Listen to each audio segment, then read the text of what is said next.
Alright, hello everyone, and thank you for tuning in once again to the Black Box Podcast, BBOR, Black Box Online Radio. Today we're still going over the case of the murder of Billie Jo Jenkins back from 1997.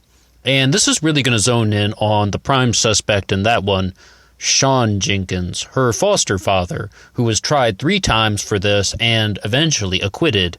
And I believe he actually spent 6 years in jail for the murder of his foster daughter back in 1997. I'm going to do something a little bit different in this case. And for starters, as you can see by the title, this is a part 2. I'll put a link in the description to part 1 of my segment on the murder of Billie Jo. And now it's like, what's going to be different about this one is we are going to just sort of play a little devil's advocate, come at it from different sides. And I don't really do that too much on this channel, but I thought, why don't we do one upload presenting about whether or not Sean Jenkins is innocent, and then we'll talk about one of them where, in the next upload, like the likelihood that Sean Jenkins was the actual murderer. Now, in this upload, we're going to focus on innocence because I hope that he is innocent.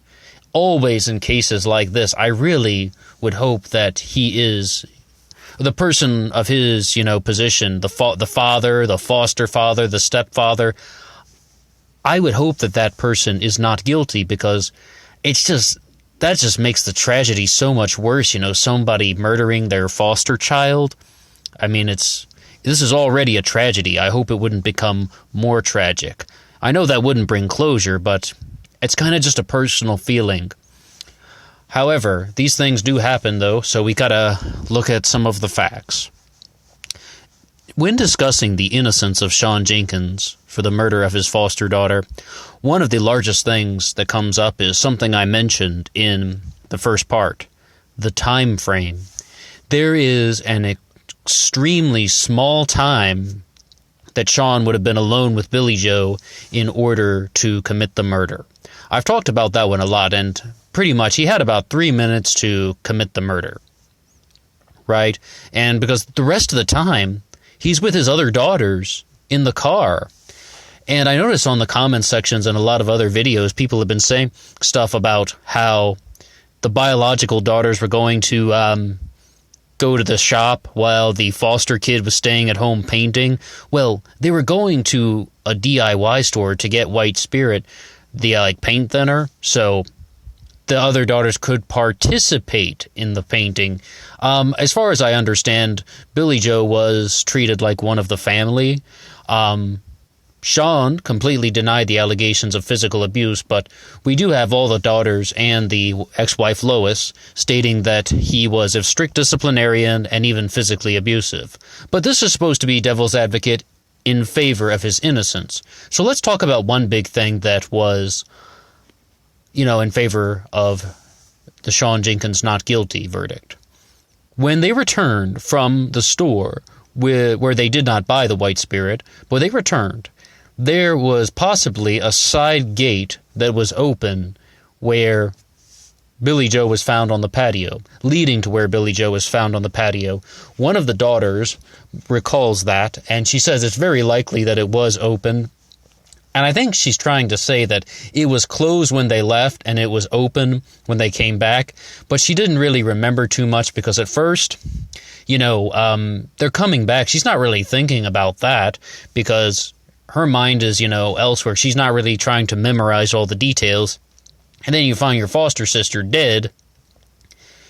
You're not really going to be just thinking about all the little pieces of information that you saw along the way, but retrospectively, it appears that she has recalled, yes, indeed, there was a gate that was open. Now, does that really mean too much? Well, it's highly likely that somebody could have gone in and out, or somebody did go in and out and was involved with the murder of Billie Jo. Somebody goes through that gate, commits the murder, and then comes right back out the same way. Billie Jo was left alone, 13 years old, on the patio with open doors, mind you. This is an extremely vulnerable situation, no matter how you spin it, no matter who's guilty. Billie Jo was left in a very vulnerable position, and all people are in agreement with that.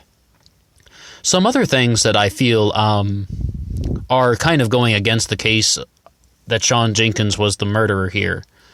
The blood evidence. I mean, how on earth would he have been able to commit a murder and then get into the car with his 2 daughters without any noticeable blood evidence? Billie Jo was not struck one time with the iron rod. She was struck multiple times. She had major skull fractures and an enormous amount of blood. Is that really enough just to produce this little bloody mist that was found on Sean's clothing? What was it, 158 microparticles of micromolecules of blood mist? I mean, it's like, wouldn't there have been more blood evidence on his clothing? Or at the very least, I just don't think that is enough evidence, and that's all I can really say about that, except for the other major detail. During the 3rd trial, they left out the fact that Sean's fleece that he had been wearing with the blood molecules also contained small bone fragments. And this was not heard at the trial because the defense was not given proper time to prepare, so the judge did not include it. Well, I don't think there's anything at all associated with that. It's like they believe that the blood got on Sean because Billie Jo exhaled post-mortem. When he moved the body, the air that was trapped inside her came out, and that's how the bloody mist got on his shirt. Well, if she had been beaten so severely that there were multiple skull fractures, of course there was going to be particles of bone that is all over the bloody area, all over, the scene, all over her body. And if Sean had come into physical contact with her, absolutely there was the possibility that, bone fragments and bone particles and micro particles, whatever you want to call it, would have been on his fleece. Absolutely. I don't really think that that's significant of anything. I mean, if he came into physical contact with the body, if he turned her over and, moved her, essentially. That's what they say. He turned her over and he moved her. He came into physical contact with the body post-mortem. Everybody's in agreement with that. Now, once again, that just does not really strike me as anything that is out of the ordinary. Out of the ordinary in the sense that's what you would find on someone's shirt who had not beaten their daughter to death. And one of the absolute biggest things we have going on with that is no motive. The police never even established a motive. In the first part of this podcast thing, I talked about a possibility that Billie Jo just said the wrong words to him, or they had some exchange, or maybe he was mad about her paint job on the patio, so he just snapped and grabbed something and struck her in the head. I talked about that, but that is just surmise. That's just theorizing. That's just, trying to connect the dots. No one has ever established any sort of motive for Sean Jenkins to kill Billie Jo Jenkins. And it's not like, he was getting insurance money out of this. It's not like, they were about to have their lives fall apart because of this foster child. I mean, most people are in agreement about that. Sean lied on his resume, so he had the job he wanted. Everybody remembers that, right? Okay, so, he was under a lot of stress, but, just because we're under stress, that doesn't push us to kill. A lot of people have been looking at the angle of another possible suspect. In the last upload, I talked about Mr. B, who is a kind of mentally deranged man who was in the area, allegedly smelling a piece of plastic. Well, there's also the possibility of the M25 rapist, and who was involved with many rape, sexual assaults, and murders in the area. And one of the big things that supports that is Billie Jo told people that there was this man who was following her while wearing a leather jacket. And the M25 rapist was known to wear a leather jacket when he was out looking for girls roughly around the age of Billie Jo. He was also known not to carry weapons with him, but just find a weapon found near the scene, which would be the iron spike, in this case, the 10 spike that was used to kill Billie Jo.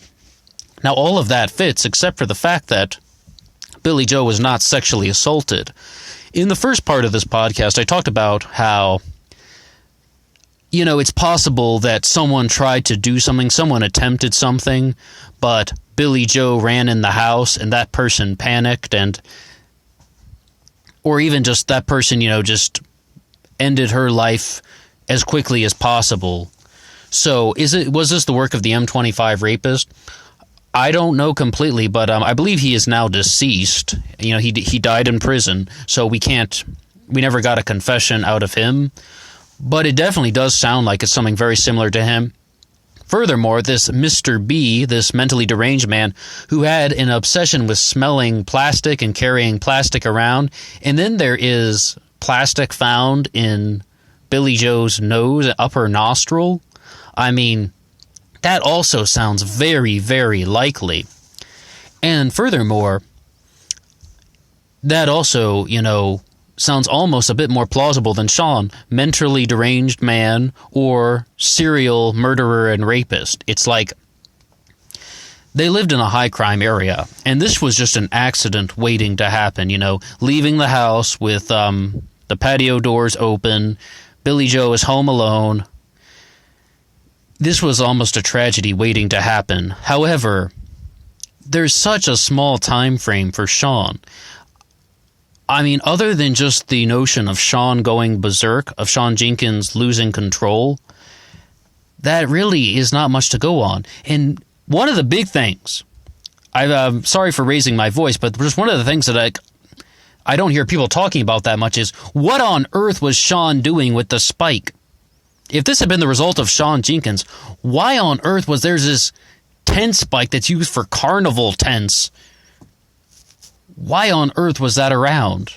Why did Sean have that around? I could understand maybe something like that is lying around in the backyard, but why would Sean be having that in his hands when he's talking to Billie Jo at all? He got out of a car, walked into the house for around 3 minutes, and then came back out. I mean, it's an extremely small time frame, but it's like, why would Sean be clutching an iron spike? I mean, what I think that could be much more significant of is somebody came around, say, the back side of the house through the side gate, and then they look around the yard, they see the iron spike, they see this girl with open doors, mind you, and that's just like, someone has a target in their sights. Excuse me for the grim, way of putting it, but that sounds like what something more plausible, because why on earth would he be walking through the house and go for the iron 10 spike? This is an 18-inch long piece of metal. Why on earth would he be holding this in his hands? Is he going to walk out, get mad at Billie Jo and say, oh yeah, by the way, picks up the spike and just hits her? That doesn't really make a whole lot of sense. This really looks like this was the work of somebody who came in and they wanted to attack Billie Jo. They either that or this is just by chance some burglar, but it looks like somebody who was going there with the deliberate attempt to do something illegal to Billie Jo, and they probably went around the house through this side gate. It could be the M25 rapist, it could be Mr. B, or somebody else. All right, well, people, that's my little devil's advocate in favor of Sean Jenkins. I've been thinking about this one a lot lately, so I've been... excuse me if I sounded like I was angry. I'm not angry. I'm just really trying to look at it from different sides. But what do you think about anything that I put forward? Is there any likelihood that Sean Jenkins was not the killer, that Sean Jenkins was not the murderer, and that Billie Jo's captor is out there and was never charged? If you have anything to say at all, please drop a comment below, and until next time.